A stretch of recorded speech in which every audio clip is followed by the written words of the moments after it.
কেরে সিঙ্গু, তুই কি করছিস রে? আমি অত হাসিচ্ছে কৃষক। স্যার ওখানে গপ্প শোনাচ্ছে, হাসতে হাসতে উল্টে পড়ে যাচ্ছে।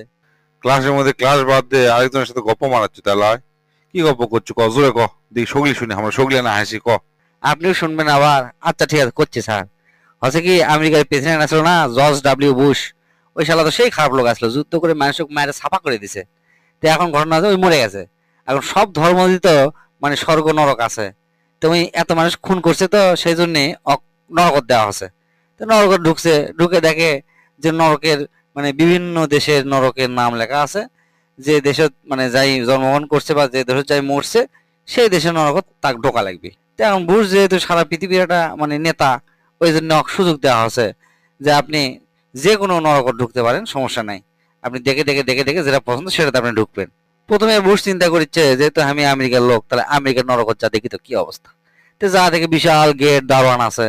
তো দারোয়ান জারণ করছে, কেরে এই নরকের শাস্তি কেঙ্কা, কি কি শাস্তি হয়।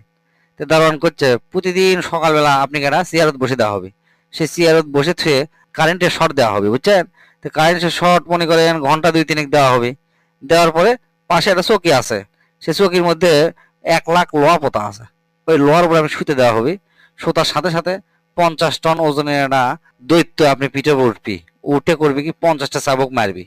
এই মারতে মারতে আপনি দিন পার হয়ে যাবে। পরের দিন সকালে উঠে আবার ইনকা করে শুরু হবে। মানে এই হচ্ছে শাস্তির রুটিন। এই শাস্তির কথা শুনে তো বুশের জিউ মিউ সব শুকে গেছে। চিন্তা করছে, না এই শাস্তি তাহলে নেওয়া যাবে না। রাশিয়ার ডাট যায়। রাশিয়ার ডাট গেছে, যা দেখে একই শাস্তি। ইনকা করতে করতে মানে বিশ্বের যত মানে নরক আছে সব রাতে ঘুরছে, দেখে যে একই শাস্তি। তে যাতে যাতে ঘুরতে ঘুরতে দূর থেকে দেখে একটা লাইন মেলা লোকজন দাঁড়িয়ে আছে। কে রে? চিন্তা করছি, এত লোকজন এটি দাঁড়িয়ে আছে কে? মনে হয় এরা শাস্তি কম, দেখে যাই তো কোন দেশের নরক। যা দেখে বাংলাদেশি নরক। ওই নরকের গেটত লেখা আছে, বাংলাদেশি নরকে আপনাকে স্বাগতম। ওই বুশ এখন ওই দারোয়ান যা করছে, কে ভাই ঘটনা কি, এটি এত লোকজন লাইন ধরে আছে, এই নরকের কি শাস্তি কম নাকি? এই নরকের রুটিনটা কি না কোন তো হামাক।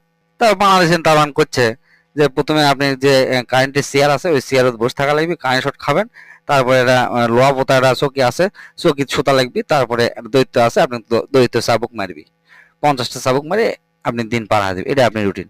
তো বুশ এখন চিন্তা করছে, কে রে, সব জায়গাত কেন একই শাস্তি, এটিও তো একই শাস্তি, কিন্তু এত লোক কৃষক খাড়ায় আছে। এই কথা এখন ওই দারোয়ান জিজ্ঞেস করছে, কে ভাই ঘটনা কি, খুলে কন তো। তো হচ্ছে, শুনবেন সেই ঘটনা। এই দেশের এই কারেন্টের চেয়ার ঠিকই আছে, কিন্তু কারেন্ট থাকে না, বুঝছেন, সারাদিন। আবার যে চৌকিত লোহা মারা কথা শুনিচ্ছেন, ওটি লোহা মেলাগুলো চুরি হয়ে গেছে। লোহা টোয়া নাই, শুতলে অত কষ্ট হয় না, বুঝছেন। আর যে দৈত্য আপনি চাবুক মারবি, তাই হচ্ছে একটা সরকারি কর্মচারী, বুঝছেন। ওই কখন আসে আর কখন যায় বোঝা বড় মুশকিল। মানে ওই খালি আসেই খাতাত সই করেই চলে যায়। আবার যদি চাবুক মারেও একটা দুটো চাবুক মারেই চলে যায়। কিন্তু রেজিস্টার খাতাত লেগে থেকে যায় 50টাই চাবুক মারছি।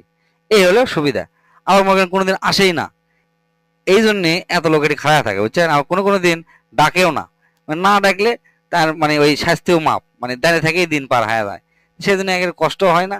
আর লাইন ধরে দাঁড়ায় আছে, আরামে দাঁড়ায় আছে। বুশ এখন চিন্তা করছে, পাসি বাবা, এটি আমার থাকা লাগবে।